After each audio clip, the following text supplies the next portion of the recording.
Alors bien-aimés, nous sommes ici devant l'hôpital Henri Mondor où justement le Seigneur par son Esprit Saint s'est manifesté. Parce que beaucoup sont encore esclaves de ce monde. Beaucoup sont encore esclaves de leurs médecins parce qu'ils fondent leur foi en l'homme plutôt que de fonder leur foi en Jésus-Christ. Alors ceux-là justement n'ont pas leur délivrance. Et parce qu'ils ne sont pas habitués à entendre la vérité, pour eux ceci n'est que folie. Mais encore bien-aimés, soyons fiers de notre Seigneur et Sauveur Jésus-Christ. Parce qu'à travers lui, nous pouvons avoir la guérison. Et parce que beaucoup ont fermé leur cœur à Dieu en Christ. Beaucoup ainsi sont dans les ténèbres, malheureusement. Et oui, bien-aimés, Jésus-Christ peut tout. Jésus-Christ entend nos cris. Il connaît nos pensées, il connaît nos habitudes. Lui seul peut nous délivrer de tout filet de l'oiseleur. Lui seul, bien-aimé, peut nous donner le salut. Car il est celui par qui et pour qui toute chose a été créée sur cette terre.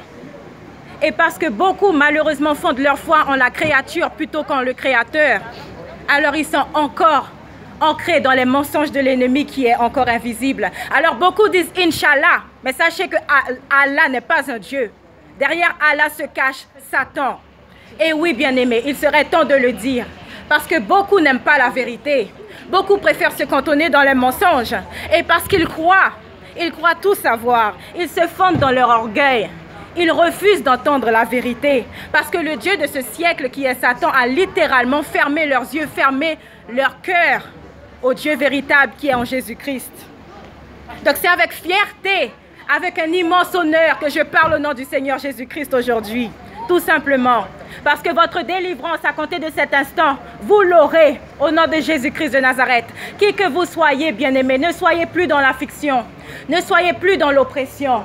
Recevez la délivrance de Jésus-Christ parce que par son sang précieux, nous sommes littéralement délivrés de toute forme d'oppression, de toute forme de maladie, d'infirmité. Jésus-Christ les a toutes portées à la croix. Et c'est notre foi qui active notre guérison.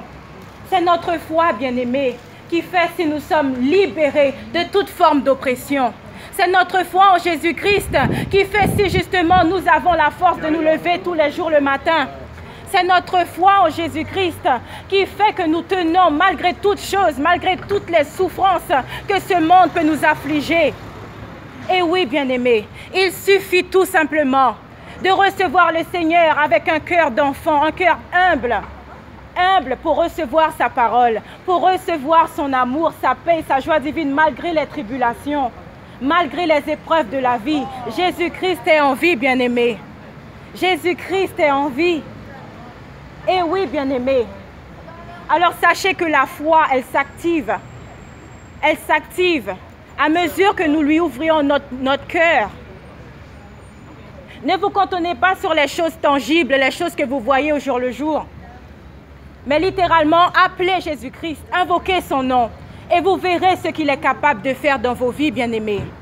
Et oui, je sais, certains sont consternés, certains se disent, mais qu'est-ce qu'elle peut bien raconter cette folle? Sachez, bien-aimés, que Jésus-Christ est vivant et qu'il vous aime quoi qu'il advienne. Tout ce que vous avez à faire, c'est de vous repentir de vos péchés comme je me suis repenti de mes propres péchés. Et il m'a littéralement délivré de tous les mensonges de ce monde, de toutes ces oppressions, toutes ces afflictions que ce monde ainsi nous fait subir au quotidien. Restez